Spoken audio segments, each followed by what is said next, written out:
저는 잃을 게 겁나 많았어요. 팀원들도 다 놀랐어요. 왜 왔냐. 다양한 가짜 뉴스들이 나왔어요. 죽었다부터 해가지고 이런 레저용 드론들을 다 개조를 하자. 뭐 수류탄이든 박격포든.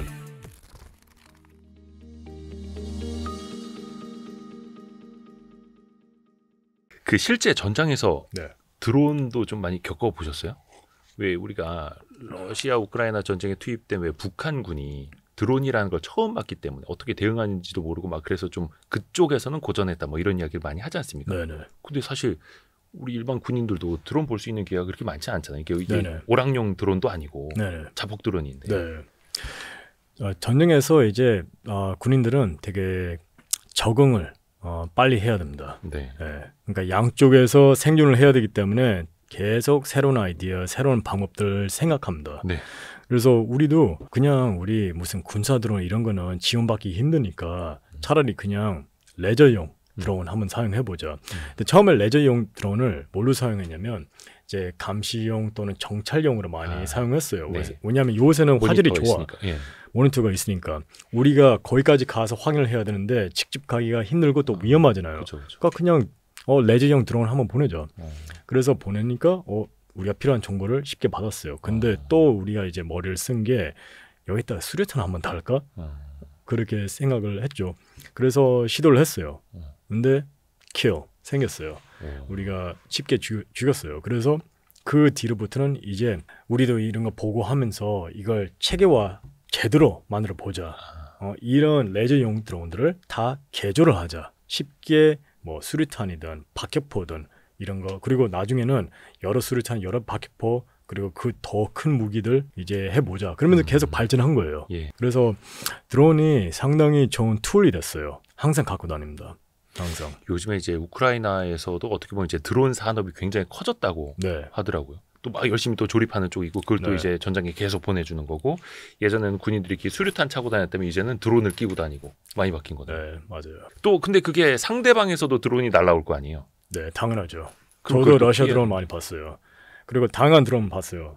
뭐 러시아 쪽에서 이제 그 레저용 드론도 당연히 봤지만, 근데 처음에는 러시아가 군사 드론을 많이 사용했어요. 뭐 UAV라고 많이 표현하는데 완전 무인 큰 거. 항공기, 아, 큰 큰 거요. 거. 네. 네. 그런 것은 위험해요. 특히 공격 드론이면 위험하죠.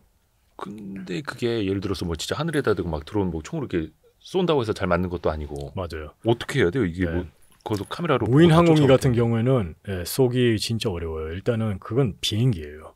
무인 항공기는 완전 비행기예요. 그래서 빠르기도 하고 또 그 사거리 때문에 총이 생각보다 그렇게 유효 사거리가 멀지 않아요.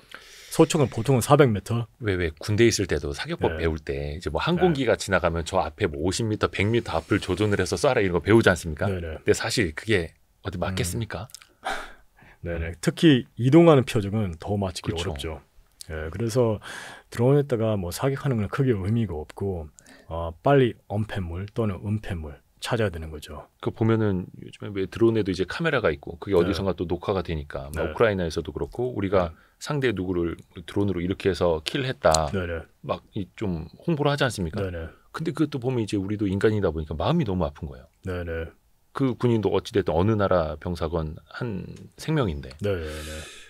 정말 너무 냉정하더라고요. 네. 근데 그래서 요새는 그 엔티 드론 장비들이 많이 나왔어요.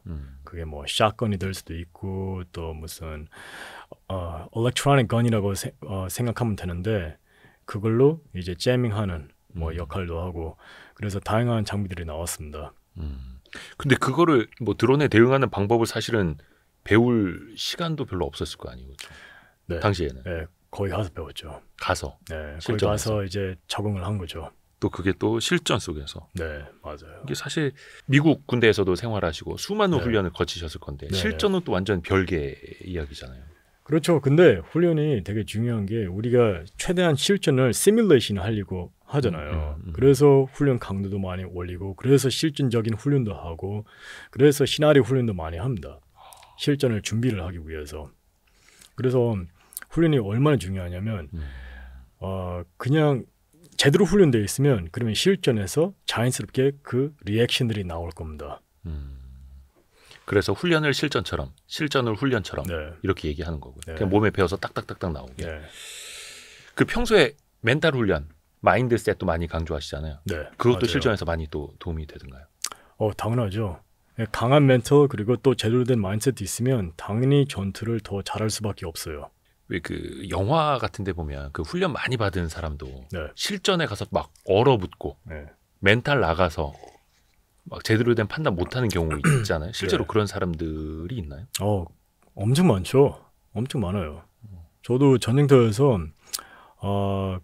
잘못된 이유로 우크라이나에 간 사람들이 있어요. 의원군들 중에 뭐 예를 들어 뭐 콜 오브 듀티 뭐 이런 게임을 많이 해서 좀 멋있는 거 하고 싶다. 게임처럼 내가 네, 그런 분들도 있었고 누구는 이제 군 생활에 좀 불만족했어요. 그러니까 군 생활을 하면서 너무 이제 실전에도 투입하고 싶었는데 무슨 이유 때문에 한 번도 실전을 본 적이 없어요. 아하. 그래서 자기 인생에서 뭐가 이제 미싱, 뭐가 이제 구멍이 있다고 생각하는 거죠. 그 구멍을 채우기 위해서 전쟁터에 온 사람들도 있고. 그래서 잘못된 이유들이 많기 때문에 그런 군인들은 이제 진짜로 전투 들어가면 이제 어는 경우가 되게 많이 있어요. 그래서 집에 가더라고요.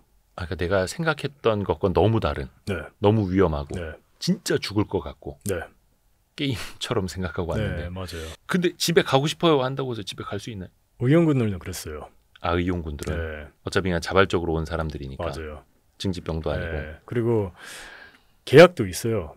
들어오면 이제 계약서 같은 거를 사인하는데 근데 이렇게 뭐 하루 있었는데 바로 이제 집에 간다. 그러면 계약 위반이잖아요. 그 계약 사인했는데 근데 의용군이 그렇게 했다고 우크라이나 정부에서 뭐 이제 처벌한다, 뭐 쫓아간다, 그 나라까지 가서 어떻게 뭐 해보겠다. 그렇죠. 뭐 영창 집어넣을 것도 아니고 그런 것도 아니니까 어쩔 수 없는 거죠.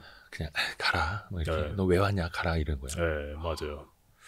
근데 또 그 사람들 입장에서도 또 좀 이해가 가기는 합니다. 그렇죠. 완전 상황이 또 다른 거니까. 네. 그럴 때 그 얘기 하시는 거 아닙니까? 너 인성에 문제 있어 이런 거 하시는 거 아닙니까?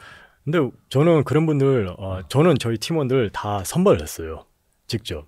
제가 인터뷰하고 선발을 했기 때문에 그래서 저희 팀원들은 다 괜찮았어요. 다 제가 일부러 뭐 특수부대 출신 또는 뭐 전투 경험이 많은 사람들 또 스킬 세트가 있는 사람들 뽑았어요.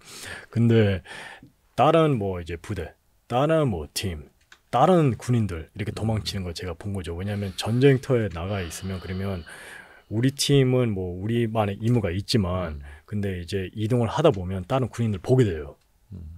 또 어떤 전투에 들어가는데 다른 세력을 보게 됩니다. 아군 세력. 그래서 그럴 때 좀 이상한 사람을 많이 봤죠. 또 이게 안 겪어본 사람 네. 입장에서는 또 알기가 힘들죠. 네. 우리가 사격 훈련 아무리 열심히 한다고 해도 진짜 실전 들어가면 총 다 이렇게 쏜다지 않습니까? 무서워가지고 참호 들어서 이렇게 쏜다고. 그 실제 우크라이나 현지 병력의 수준은 좀 어떻든가요? 일단은 우크라이나 군인들 그 마인드세트가 정말 대단합니다. 정말 대단해요. 그 우크라이나 전쟁 터지기 전에 그 아프간에서 이제 안 좋은 상황이 터져가지고 아프간 군인들이 그냥 철수를 해버렸어요. 자기 나라인데 그냥 철수해버렸어요. 대통령도 도망치고 또 아프간 군인들 철수하고 미군들이 엄청 열심히 교육해줬는데 왜? 탈레반이 무서워가지고 탈레반이 접근하니까 그냥 철수해버렸어요. 근데 우크라이나 같은 경우에는 러시아가 온다고 다 알고 있었잖아요. 그렇죠? 네. 근데 우크라이나 군인들이 철수하지 않고 그리고 정말 열심히 싸웠어요. 그래서 그 수도권이 해방이 된 거예요. 그래서 이르핀도 해방이 됐어요. 너무 열심히 싸워가지고 러시아도 놀랐어. 러시아는 금방 나라를 잡는다고 생각했어요. 얼마 안 걸릴 거라고. 전쟁이 금방 끝난다고. 근데 지금도 전쟁하고 있잖아요. 우크라이나 군인들이 열심히 싸우고 있기 때문에 아주 용감한 군인들입니다. 그래서 어떤 마인드세트냐면 이 사람들은 그냥 재수 없으면 죽는 거고 내가 운 좋으면 그러면 나는 계속 싸운다. 끝까지. 그냥 그런 마인드세트를 갖고 있더라고요. 그러니까 전쟁이 끝날 때까지 혹은 내가 죽을 때까지 싸우겠다. 네. 목숨 걸고. 네. 조국을 위해서. 네. 그렇죠. 이게 나라가 또 침공을 당하면 네. 평소랑은 또 다른 마인드가 나오겠죠. 네. 그래서 맞습니다. 그런 마인드세트가 왜 중요하냐. 우크라이나가 러시아에 비해서는 당연히 더 약한 나라죠. 예. 당연히. 예. 게임도 안 되죠. 그런데 그 마인드세트 때문에 버티는 거예요.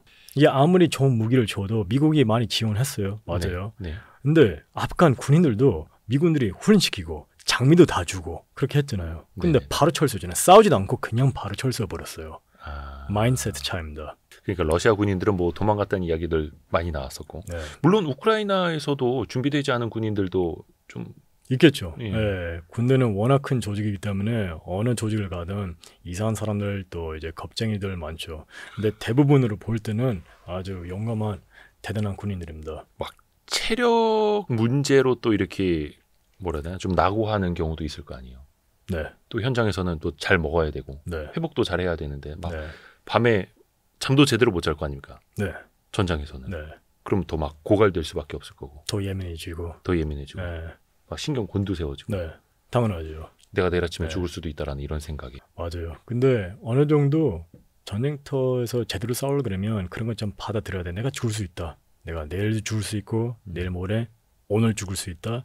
그런 생각을 좀 갖고 있어야 돼요. 안 그러면 제대로 못 싸워. 내가 너무 죽기 싫다. 그러면 집에 가야 돼요. 그러니까 누구나 진짜 다 죽기 싫죠. 사직생의 각오로 해야 되는 거예요. 음, 이근대위님도 가족이 있잖아요. 그렇죠. 가장이고. 네, 저 가족 있는 상태에서 전쟁터 갔어요. 저는 잃을 게 겁나 많았어요. 나는 한국에 내 인생이 있고, 나 한국에 내 사업도 이름을 있고. 만들었어요. 내 네. 사업 있어요. 내 브랜드를 만들었어요. 예. 가족이 있어요. 이럴 게 겁나 많아. 그래서 팀원들도 다 놀랐어요.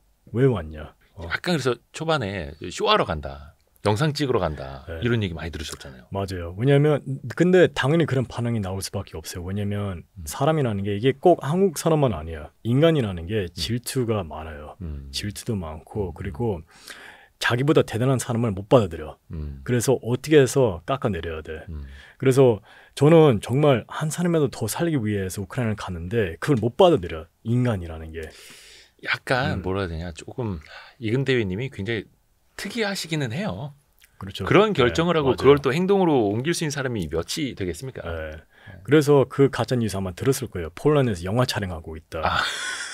이게 감독대로 왔다. 이근대위가 사람을 살리기 위해서 진짜로 전쟁터에서 진짜로 목숨 걸고 싸우고 있다. 이거는 못 받아들여 사람들이. 그래서 어떻게 해서든 거짓말을 생산을 해야 돼요. 그게 처음에 뭐였냐면 폴란드에서 영화 촬영하고 있다. 그렇죠. 예. 그 뒤로 이제 다양한 가짜 뉴스들이 나왔어요. 나 뭐 죽었다부터 해가지고 되게 많았죠. 동양 사람 3명 찾았는데 그것도 내가 유리체에서 썼던 HK46 병기도 찾았다. 그래서 뭐 어떤 기지에서 내가 폭격당했다. 맞아. 그리고 뭐 유튜브 촬영하러 갔다. 예. 그 현지에서 그 소식을 알 수는 있었어요? 그럼요. 예. 스타링크 있잖아요. 아, 스타링크. 예. 항상 인터넷 있지는 않았어요. 근데 스타링크 설치했을 때는 인터넷가 터져가지고 쉣. 그러니까 오랜만에 핸드폰 보잖아요. 네. 계속 작진해야 되고. 근데 우리가 뭐 재보급 해야 된다. 또는 우리 뭐 이제 식사 시간에 우리 스타링크 뭐 설치해가지고 한번 봤다. 나도 내 그 가족한테 또 연락도 가끔씩은 해야 되니까 네. 내가 살아있는 것도 알려줘야 되고. 근데 다른 거 떠나서 fucking 가짜 뉴스가 겁나 많이 나온 거예요. 그래서 어느 정도 예상은 했지만 내 예상이 너무 정확했어요. 역시 배 아픈 사람들 많다.